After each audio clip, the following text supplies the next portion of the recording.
వచ్చాం కుసేపు ఆడుకొని వస్తాం.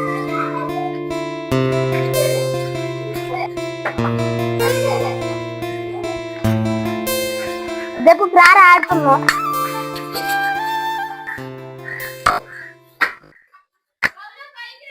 మమ్మీ కుసేపు ఆడినాక వస్తా.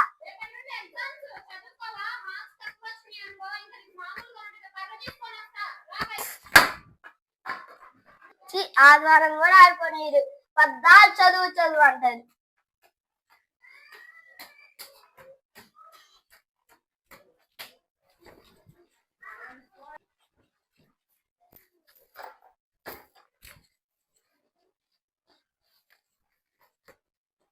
నేను చదువు ఏంటో, స్కూల్లోనే చదవాలి, ఇంటి కదా చదవాలి. అసలు ఆడుకోవడానికి కూడా వెళ్ళలేదు.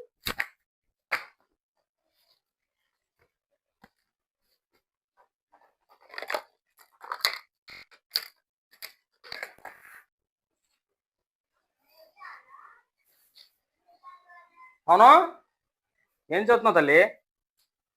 ఏం రాస్తున్నావు?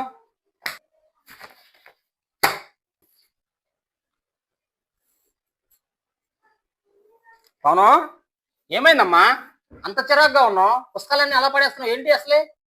డాడీ, అసలు నాకు చదువు అంటే బోరింగ్ గా ఉంది. అసలు ఎందుకు చదవాలి? మమ్మీ ఏమో మార్కులు మార్కులు అని చంపుతుంది. చూడు పవన్, చదువు అంటే కేవలం మార్కుల కోసం కాదు, నీ జీవితాన్ని నువ్వు తెలుసుకోవటం. అంటే ఎలా డాడీ?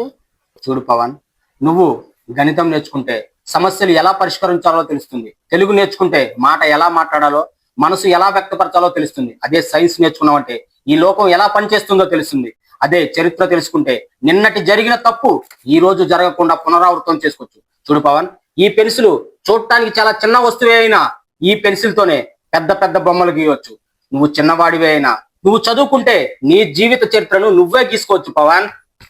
ఓకే డాడీ, ఇంకా నుంచి నేను బాగా చదువుకుంటాను. నా జీవిత భవిష్యత్తు నేనే తెలుసుకుంటాను. ఆ రోజు నేను చదువుకోలేదు కాబట్టి ఇంత కష్టపడుతున్నాను. నా కష్టం నీకు రాకూడదు. నువ్వు బాగా చదవాలి, మంచి ఉద్యోగం సంపాదించాలి, మన కుటుంబ రూపురేఖలు మార్చాలి పవన్. నువ్వు డాడీ, నీ కోరికని నెరవేర్స్తాను. నీ కష్టాన్ని హృదయ కానివ్వను. నీ గౌరవాన్ని నిలబెడతాను. Thank you my sun.